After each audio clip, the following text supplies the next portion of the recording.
Hey guys, so today we are going to talk about possibly the most controversial mechanic in the entirety of Dragon Ball Legends, Rising Rush. In the background, I'll probably have some gameplay of a Saiyan team I've been running, with both Zenkai 7 Goku Black and Kid Goku on it. Not the best team ever, but just has a bunch of really good Saiyans on it. Just threw them together on a team, see what would happen. Turns out it's actually not too bad. What the goal of this video is I want to first discuss the importance that this mechanic has in the game, Rising Rush, as well as some potential changes or tweaks that I would personally make to the mechanic in order to provide a more fun and balanced approach to how PvP works. Now notice how I said PvP and not PvE. I think Rising Rush actually functions rather well in PvE, so there really is no need to change it there. And everything that we are going to be talking about here pertains exclusively to PvP. So the first thing that I want to talk about briefly is just simply how important the Rising Rush mechanic is in the grand scheme of how the game functions. Rising Rush has been a mechanic that has existed since even before the kits of the first batch of characters were conceptualized, pretty much, because the entire battle system, as well as the balance of every unit in the game, is dependent on Rising Rush existing. If Rising Rush never existed, we would be seeing units either doing a lot more damage or being a lot less tanky to make up for that difference. But with that being said, I personally think the game would be in a much better place right now if Rising Rush had not ever existed, just simply never existed. And I feel that the fact that Rising Rush is such a core mechanic to the game is one of, if not the biggest mistake that the development team has ever made. And the entire concept of Rising Rush almost seems to me as if the developers were having a hard time balancing the game when it initially came out, so they just sort of came up with like this crutch that they sort of just, I don't know, tossed into the game to help balance things without looking at the individual kits of each character and thinking of what they could do for them individually. And I hear a lot of complaints that the Rising Rush mechanic just feels way too RNG dependent. And to be honest, I completely agree. It simply just feels really bad to lose games to a mechanic that is largely based on RNG, and that's exactly what Rising Rush is. I think the fact that mechanics like Rising Rush and Feint and Paralysis and so forth exist in the game really take a lot away from the competitive aspect of Dragon Ball Legends. In fact, I think it takes away so much that I really wouldn't call the game a competitive game at all. It's hard to really say how much Rising Rush directly impacts the outcome of each match, but I think if I were to give it a number, I would say that Rising Rush has a direct impact on the outcome of like 70% plus of my fights. So basically there's just too much RNG involved, and it dominates the game in way too many aspects for the game to really be considered competitive, in my opinion. But when people suggest removing Rising Rush from the game, at this point there are just so many characters and mechanics in the game that it's not really a viable solution to the problem, because that would just create a whole slew of new problems that would honestly probably be worse for the game overall than had they just not changed anything at all. Because all these like balance changes they make and everything they do is all balanced. It's interlocked with how Rising Rush interacts with everything. Another common solution that I hear is people asking for there to only be one Rising Rush per match. I think that's a lot more reasonable than just completely removing it entirely, but think about if you queue into a team that is just so uber defensive that going down to the timer is almost guaranteed. Can you guys think of any teams in the current meta that might be responsible for that happening? Let me know down below in the comments if you do. But if you're fighting against a team like that, Rising Rush acts as pretty much the quote-unquote great equalizer in terms of you being able to stand a fighting chance, and the same can be said for teams with less stars going up against completely welled out teams as well, etc., etc.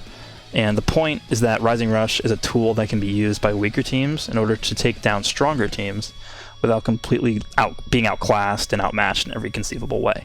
So with that being said, I think the only way to really amend this problem that we have with Rising Rush is to completely change the way it works, while still allowing it to fulfill its main objective, which again is to act as a way for weaker teams to compete with stronger teams, for losing teams to mount comebacks against winning teams.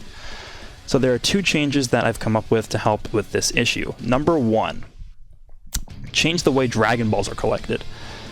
The current system for collecting Dragon Balls in order to build up to the Rising Rush consists of you just using a ton of arts cards with Dragon Balls attached to them, and I think that is completely counterintuitive to what Rising Rush is designed to accomplish. Again, a comeback mechanic. Because right now, the way it's set up, on one hand you deal more damage with Rising Rush the less battle members you have alive, which is good, but on the other hand, it's way more difficult to collect the Dragon Balls to even use the Rising Rush when you're losing. Because if you're losing, it generally means that you've used less arts cards than your opponent, so it's sort of self-contradictory to have it set up like that. So my proposal to fix this is that instead of having Dragon Balls attached to your arts cards, you'll collect Dragon Balls depending on how much damage you've sustained during the match.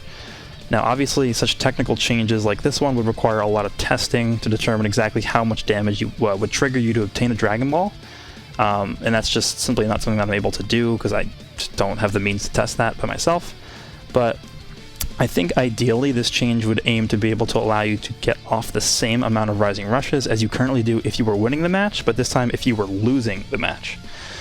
So for example, if the winning player in the current meta right now, with the way Rising Rush is currently set up, is averaging like, I don't know, 1.7 Rising Rushes per match, and the losing player is averaging like 1.1 to 1.2, which I think are fairly reasonable numbers. The goal of this change is to purely allow the losing player to reach that mark of 1.7 Rising Rushes per match, while the losing player would be averaging the 1.1 or 1.2, essentially flipping the numbers.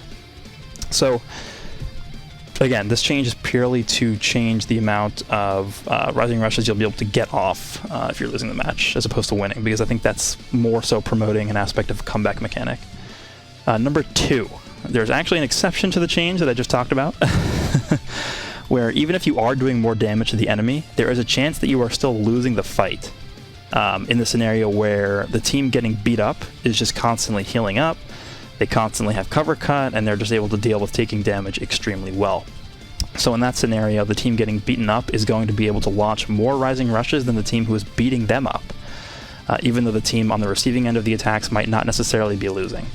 So my solution to counteract this is to change the way that cards are chosen while on the receiving end of a Rising Rush. So if you're losing a match, and by losing a match I mean you have less battle members remaining than the enemy does, you gain a higher chance to guess the enemy's Rising Rush. So what I mean by that is, for example, there are 2 scenarios that I see playing out here. So scenario 1, the enemy has 3 battle members alive and you have 2 battle members alive. They Rising Rush you, and the way this would work is the enemy with 3 battle members left alive would first choose their arts card, and then after they've chosen, the game will eliminate one option at random for you. So you're on the receiving end of the Rising Rush. So instead of there being a 25% chance that you guess correctly, now all of a sudden it's a 33% chance. So as you guys know, if you're defending a Rising Rush, you always have all 4 arts cards as options to choose to defend. Strike, blast, special move, and special skill. So, you know, red, yellow, green, and blue cards. The way this would work is if you're receiving a rush, basically it would split it up into two sections. The first section is your opponent chooses the card, and then you're able to choose the card. So depending on what your opponent let's say your opponent chooses strike, the game would then randomly eliminate either blast, special move, or special skill from your choices, so you know it's not one of those cards. So basically it's increasing your odds of guessing the correct card to counter their Rising Rush. Now scenario 2 is the enemy has 3 battle members left alive and then you only have 1 alive. So you're really losing here. They Rising Rush you, and they choose their arts card, and the game eliminates 2 options at random for you. So instead of there being a 25% chance that you guess correctly, now all of a sudden it's a 50% chance. So if they have 3, you have 2. The game eliminates 1 card for you. If they have 3 and you have 1, the game eliminates 2 options for you. So you basically have a 50-50.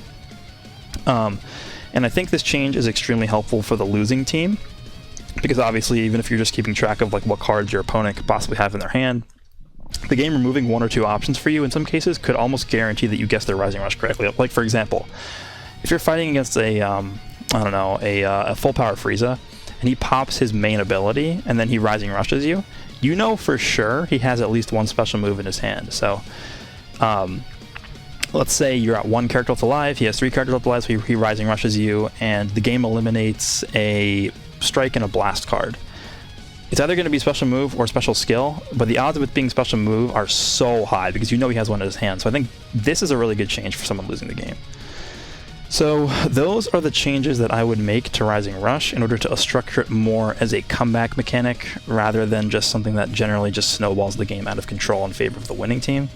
I think these two changes would overall be healthier for the game, and it would give weaker teams more of a fighting chance against stronger teams.